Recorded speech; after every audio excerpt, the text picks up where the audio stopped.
We have 5 boat teams in the state of Texas, 2 in the coast, 3 in the border.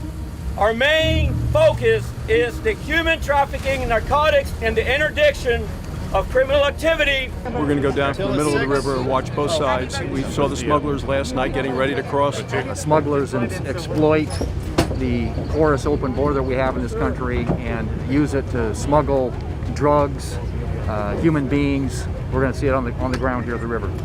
And so the ones we are apprehending, I think you heard the stat yesterday, we're apprehending at least one child molester, almost on a daily basis, weekly basis. Came in at 1427. Coming up.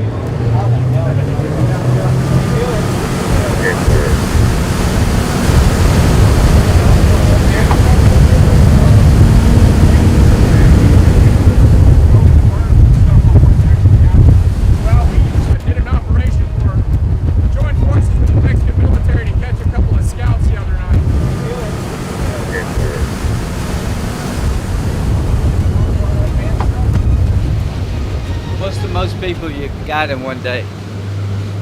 Us personally, like 120 in one day. One boat or all 5? Just one boat. We're out here with the Texas State Patrol, and as you can see, they have just great resources. They're great people, and these boats, really impressive. They can get up and down the Rio Grande really fast.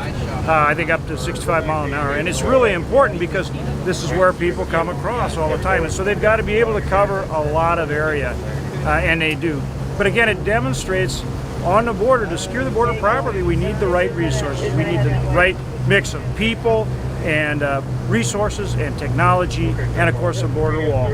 But hats off to these Texas Rangers and Texas Patrol. They are really something special. This is a state trooper boat. We just had the Border Patrol boats, 3 of them pass us. That is how much effort and how many attempts are made to get people across the river and contraband. So no substitute for being here to see what it's really like. If you look up and down this stretch of river, you see people waiting to come across. This boat alone has gotten over 120 before. That has to stop.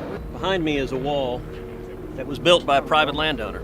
That's not the U.S. government that built it. It's a private landowner, set up a GoFundMe account and built miles of wall. You notice there's lights along the wall, and talking to the local Texas Department of Public Safety, they said once this wall was built, the traffic coming across this portion of the border dropped precipitously. God bless Texas. They've got a Marine unit that patrols this river. This is probably a great expense to the people of Texas, probably a great expense to the landowner to have to build a wall. And there's no upside to illegal immigration, but these guys and gals on this river are making us all safe, and we need to appreciate it. The fact that you've got a private landowner here who, seeing a problem, has figured out a solution to that problem, put up his own wall. It's helped secure the area, and it's good for the country. We got to learn from that and secure our own border. Some of these smugglers, I kid you not, they are some athletic guys. Generally, they'll throw rocks at us, bottles, throw bottles all the time. So that's why we got less than lethal. We have 40 millimeters that we can shoot CS gas, pepper spray, bean bags. Ted Cruz leading a delegation of 18 Republican senators who have just returned from a boat tour of the Rio Grande River. Earlier in the day, they were also visiting that Donna, Texas migrant miner facility. Senator Cruz and Senator Cornyn bringing along 16 other Republicans from non-border states to assess and address the situation on the Texas and U.S. border. It is terrific that John and I were able to bring 18 senators down to Texas, down to the valley, to see firsthand the crisis that is unfolding here.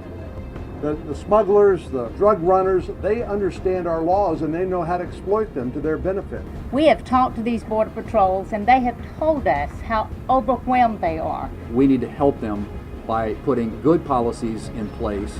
It brings tears to your eyes to see what's happened. And let me tell you something, this ain't a Democrat or Republican problem. This is an American problem. Every day, thousands of migrants are racing towards our border because they know, and their smugglers and their traffickers know, that they can game our asylum system. This is something that needs to be addressed and can be addressed by President Biden, but it was very clear when we got here, there's a reason why he doesn't want the press to be here. Today we went to the Donna facility, and what we saw were young people crammed in like sardines. So this crisis is because this administration would not listen to good advice. President Biden and Vice President Harris need to come down. This didn't have to happen. This is a self-inflicted wound on our nation. The President of the United States and the Vice President of the United States need to do what we just did. They need to come down here, they need to listen, and they need to learn.